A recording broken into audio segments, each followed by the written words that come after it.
Early life and criminal records Slackjaw, expert from a series of letters sent by a member of the Bottle Street Gang. You want the chowang on Slackjaw?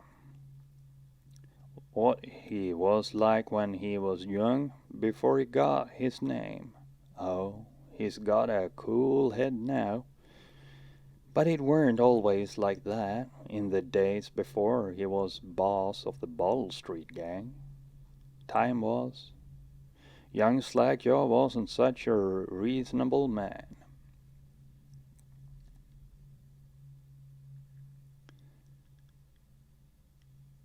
I never understood the story of it, Slackjaw. It was always optional to go through it. The Slackjaw story is quite good, I can tell you. Like most of us, he grew up on the streets, running with a pack of ragamuffins and avoiding the law, pinching whatever he needed. Dark hair and dark-eyed, smoking a pipe by the age of 10. For the born into the brothels or coming from the orphanages, it was either the gangs or the working with the mud larks, and no one wants that. Someone got pressed into the Navy or put down in the mine run by the Pendleton or Boyle families. As hard as it was on the streets, as hungry as we all got, at least we was free. By the time we weren't little uns anymore, Slackjaw was one to watch, usually Colin.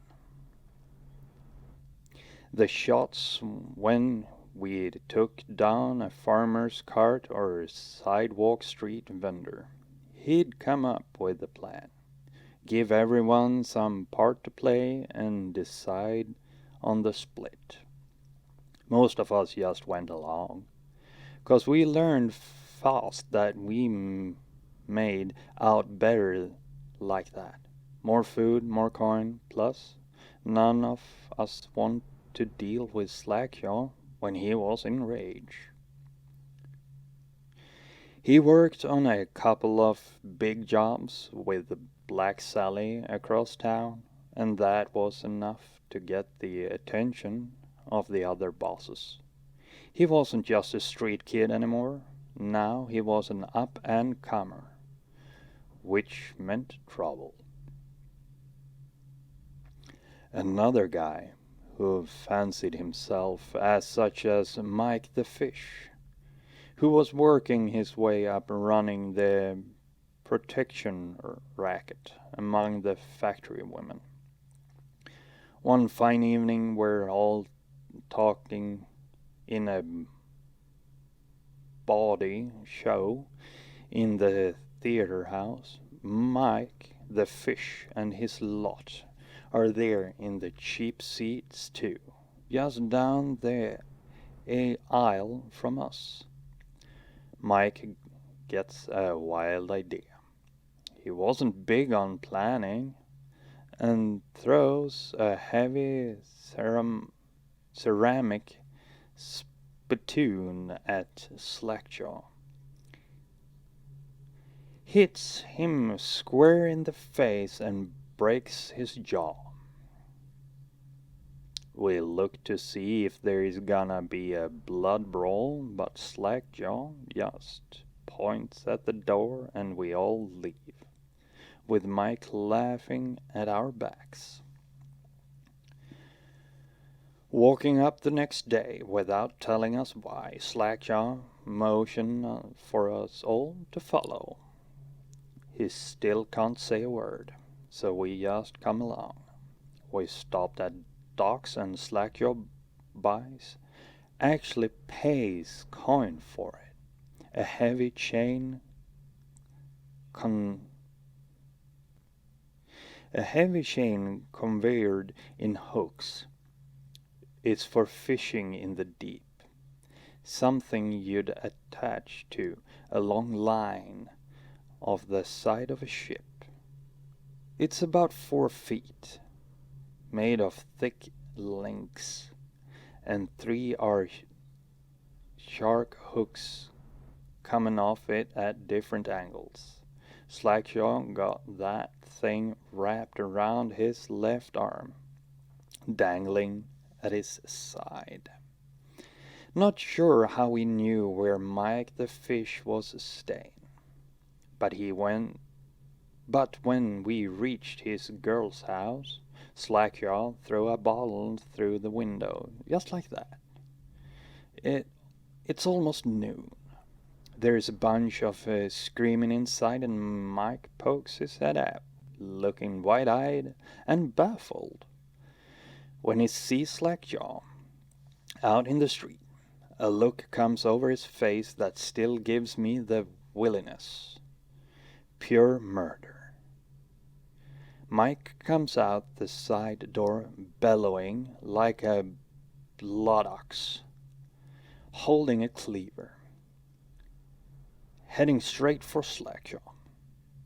When they come together in the street, Slackjaw spins and the shark hook bites deep into Mike's arm and shoulder.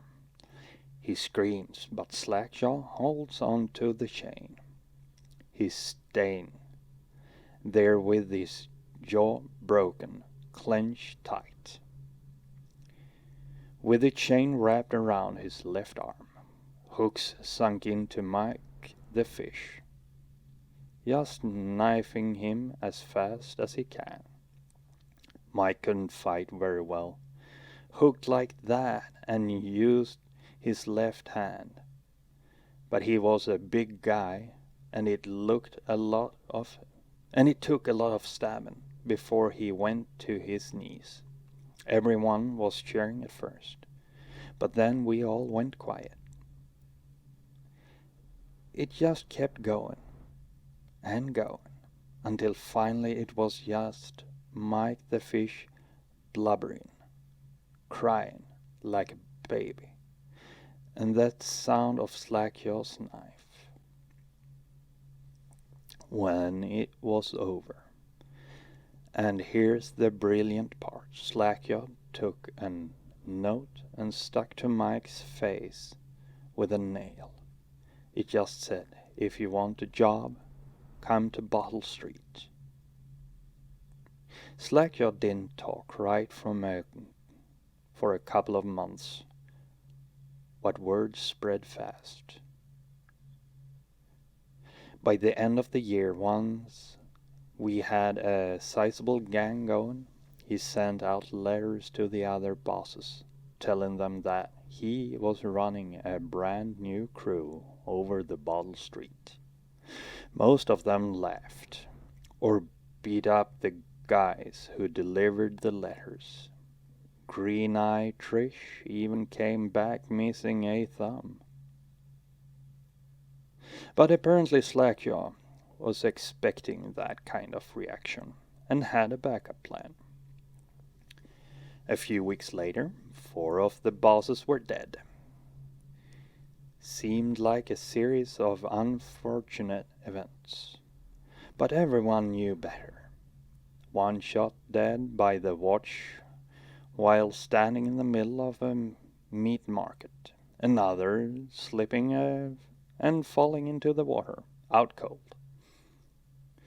One of the older bosses found in bed with his belly open wide and a Tyvian pear stuffed into his mouth. Still not sure what that meant. And Sheila Barnsworth was found bubbling in a cauldron o' hot wax. "Hey, Ralph, how are you doing? Welcome in."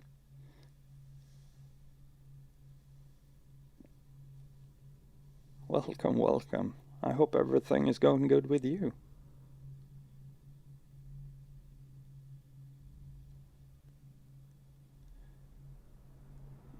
"Can you keep reading?" "Oh, sure. Oh, of course, sure."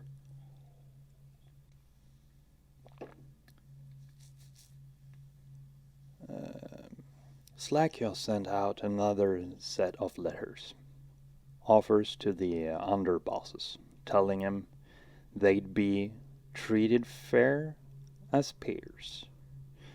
He even sent Green-Eyed Trish with one of the letters. All of the underbosses accepted. After spilling the guts of his main competition, Slackjaw went in for stabilizing his business. Real neat-like, calling in favors, smoothing things over, giving everything a little bit of a coin or drink as a bonus, showing what he could be like a boss. So everything got quiet, which always makes the boys of the City Watch nervous, of course. Word went out among the royal spymaster snitches. The responsible citizens group, they called themselves, telling everyone working in a shop or sweeping off the front steps of their homes to keep a watchful eye for Slackjaw and his men, trying to suss out what they were up to and what had just happened. But Slackjaw ain't stupid. He greased a few palms among the shopkeepers and the watch too, telling them that he was in town to stay and that things would be run properly from now on, without so much blood. He was finally a real boss, ready to settle into the business of moving whiskey, running the hound fights, and offering to the ladies and gentlemen of the night, if you take my meaning. Then the plague came. At first it seemed like a good thing. A few people got sick and everyone wanted to buy those potions from Sokolov or Piero.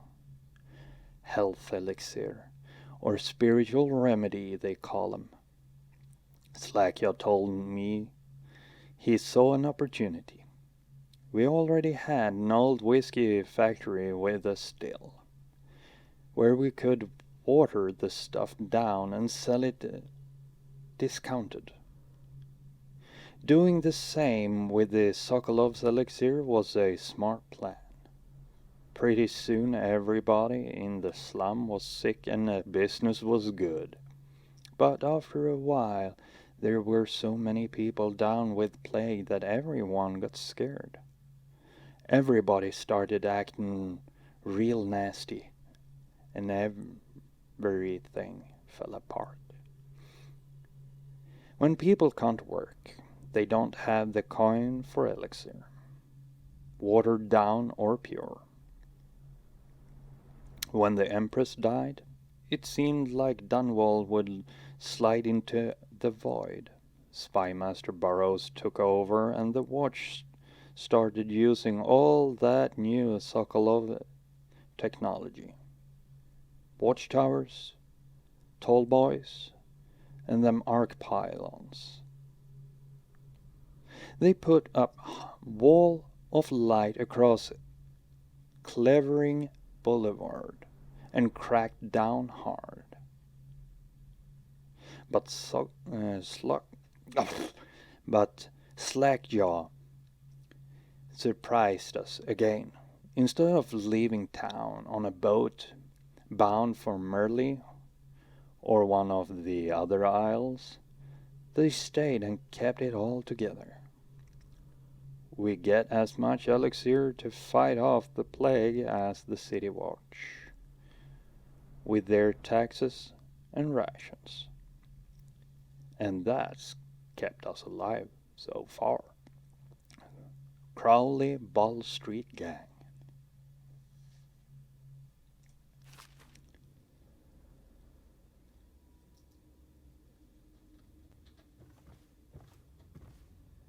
So that's that.